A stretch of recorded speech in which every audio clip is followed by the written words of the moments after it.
Hey out there, legal warriors. This is a very important video if you ever have your firearms taken by the government in a restraining order hearing.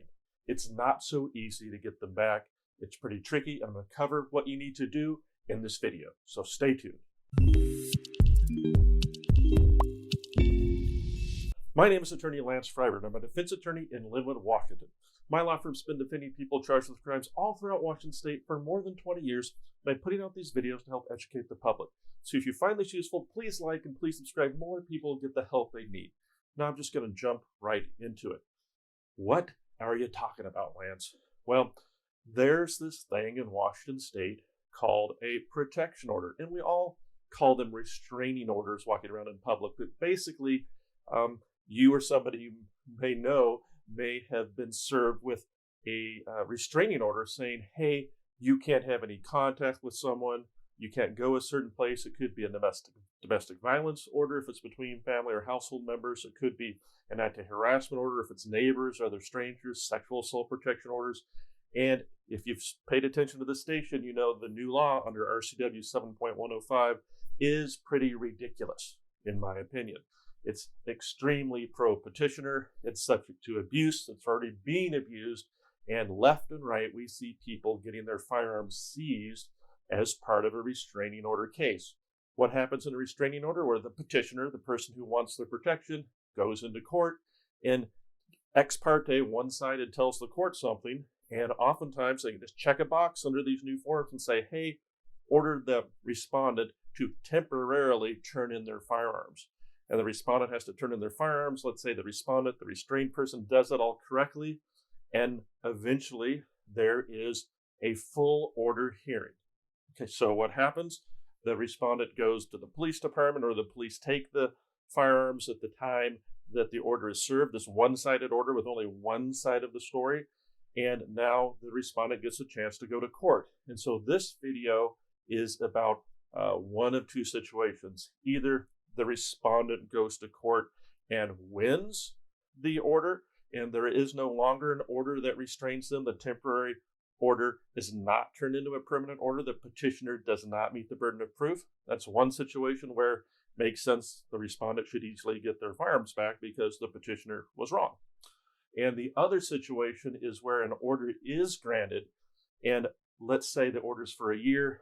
1 year passes, and now the order is no longer in place. So if the order that restrains the respondent that took their firearms is no longer in place, you should just be able to go get your firearms, right? Well, they haven't made it very easy.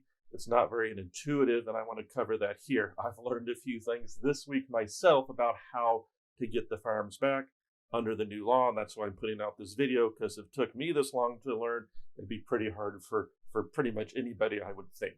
So, let's say that we talk about situation one. You go to the hearing as the respondent, your guns have been turned in, and you win the hearing. The order's denied. Yay! For you if you're the respondent. And now you decide you're going to just go in and get your firearms to the police department where you turned them in. You walk in there and they say, hey, we're not going to give them to you. And why not? Well, there needs to be a certain box checked on the denial order, okay? You can't just go in and say, hey, I won my hearing, give me my guns. They're going to say, hey, the police need a denial order that you should get from the court when you win your hearing and the petitioner's request for a full order is denied. You should get that, but time and time again, what I'm seeing in my practice is the box that says you can have your guns back is not checked. And why is that? Well, it's an 8-page denial order. Tough to believe it takes 8 pages to say that the other side loses, okay? And on page 5, I want you to look through on page 5, and I'm going to show you a little picture of what it looks like here. You want to make sure that the box that orders the law enforcement agency to return your firearms is checked. Time and time again, it's tough for a judge to deny an order. They don't obviously think about the firearm part of it. Sometimes it's not first in their head. And even if they do deny it, unless that box is checked that says return the firearms, you will not get the firearms. So what happens if you walk out of the court and you have your denial order and that box isn't checked? Well, you're going to have to set a motion to go back into court unless you realize it right then and there to get them to release the firearms by checking the box. You have to bring that order back to court and say, hey, this wasn't properly filled out. You have to file a motion. It's going to be a bit of a mess. So if you're going to one of these hearings and they have your firearms and you win, make sure the proper box on page 5 is checked. So that's the first situation. The second situation is the order expires, right? You lost the hearing, the order lasts for a year, 2 years, however long it is, and your guns are sitting there at the police department for that whole time, and now the order expires. And anyone with common sense would think that you could walk into the law enforcement agency, hey, the order's expired, can I have my guns? Common sense, right? No, that's not going to work.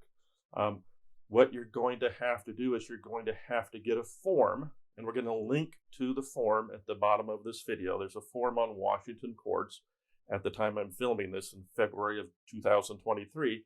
You have to basically use a form and file a motion with the court. You have to fill out the form with the caption, petitioner versus yourself, the case number, and you're going to have to file it with the court asking for a hearing for the judge to sign an order saying, yes, the order's expired and you can have your guns back. I think why it works like this is your order would have an expiration date on it anyway, and maybe it's too cumbersome for the police just to look in their database and see if there's an order. I don't know why the legislature did this. Again, I totally disagree with this law. As anyone knows who watches this station, it's an unfair situation, I think, for people that are in the respondent's position.